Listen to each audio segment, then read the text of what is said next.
Bom dia, pessoal. Vamos lá, então. Hoje nós vamos começar na página 80 e 81 de português. Vamos ler aí para a gente entender o que está pedindo.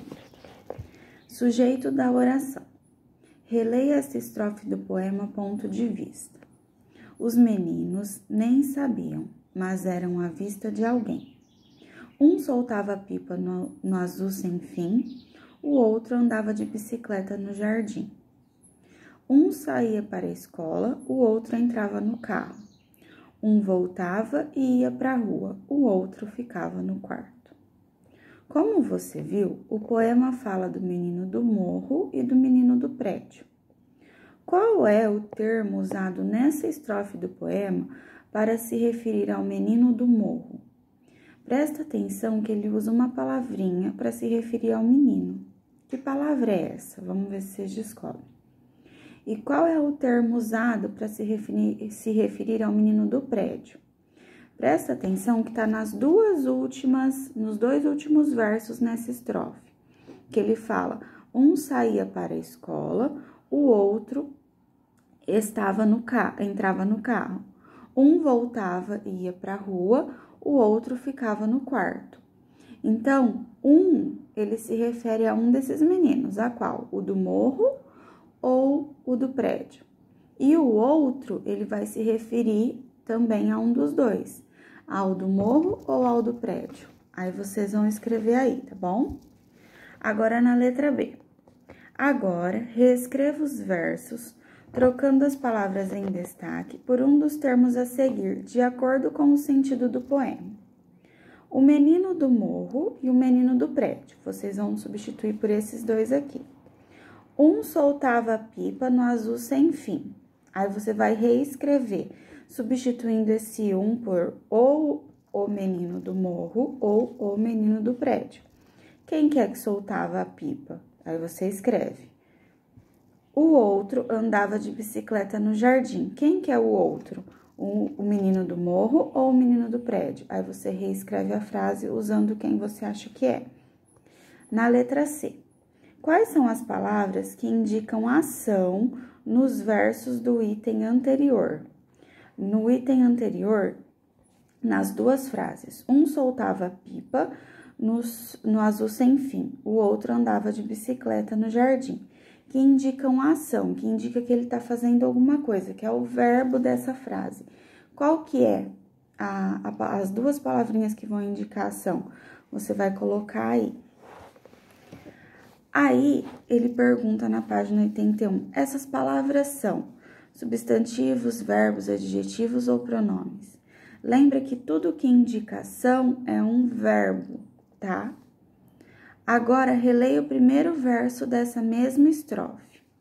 Os meninos nem sabiam, mas eram à vista de alguém. Nesse verso, qual é a palavra usada para se referir ao menino do morro e ao menino do prédio? Como ele está se referindo aos dois, qual palavra ele usou para se referir aos dois? Essa palavra está no singular ou no plural? Lembra que singular é quando eu me refiro a uma pessoa e plural é quando eu me refiro a dois ou mais. Então, essas palavras estão no singular ou está no plural? Letra B. Quais são os verbos usados nesse verso aí? Os meninos nem sabiam, mas eram à vista de alguém. Quais são os dois que indicam a ação? Letra C. Agora, reescreva esse verso, substituindo a palavra meninos por menino. Faça os ajustes necessários nas outras palavras do verso. Presta atenção, quando você usa uma palavra, um sujeito, que são os meninos, no plural, todo o restante da sua frase, ele tem que concordar com aqueles meninos. Então, eu não posso escrever, os meninos nem sabia, mas era à vista de alguém. Eu preciso concordar a frase toda, por isso que eu uso sabiam e eram também no plural, que são os verbos dessa frase. Aí, quando você vai passar essa frase para o singular, você tem que colocar todas as palavras que concordam ali no singular, porque senão essa frase vai ficar errada. Por exemplo, se eu falo assim, as meninas andavam de bicicleta no quintal. As meninas andavam, certo? Agora, se eu vou falar de uma menina só, eu vou falar a menina andava, tá? Então, tudo tem que concordar, tudo, ou a frase toda tem que estar no plural, ou a frase toda tem que estar no singular, certo? Nessa bolinha verde. Que palavras foram alteradas na frase que você reescreveu? Então, nessa frase que você vai passar ela para o singular, quais são as palavras que vão mudar, que você precisou realmente passar para o singular? Agora, olha o que tem aí nesse quadrinho amarelo. Em uma oração, o termo sobre o qual se diz algo é chamado de sujeito. Por exemplo, no verso apresentado na atividade 2, o sujeito da oração é os meninos. O verbo que se refere ao sujeito deve concordar com ele. Por isso, ao substituir o sujeito por sua forma no singular, o verbo também deve ser modificado, que é o que vocês fizeram na atividade 2. Então, ele falou os meninos. Os meninos são o sujeito daquela oração, é de quem eu estou falando, tá? E quando eu falo os meninos nem sabiam, o sabiam é o verbo.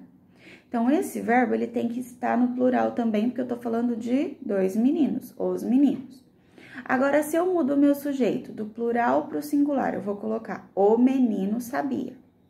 Aí, eu não vou precisar colocar no plural, porque o menino, o sujeito, ele tá no singular. Então, se eu tô falando de um só, o meu verbo também vai estar no singular, tá? Mesma coisa se eu falo, a menina caiu. Eu tô falando de uma menina, então a menina é o meu sujeito e caiu é o verbo. Esse verbo que tá aqui, ele tem que concordar com a menina. Então, se eu tô falando de uma menina só, eu não vou escrever a menina caíram, eu vou escrever a menina caiu. Agora, se eu falo as meninas caíram, aí eu tenho que alterar, porque eu tô falando no plural. Então, o meu sujeito, que é de quem eu falo, sempre vai concordar com o verbo do que eu tô falando daquele sujeito, certo? Qualquer dúvida, pessoal, é só perguntar. Bons estudos!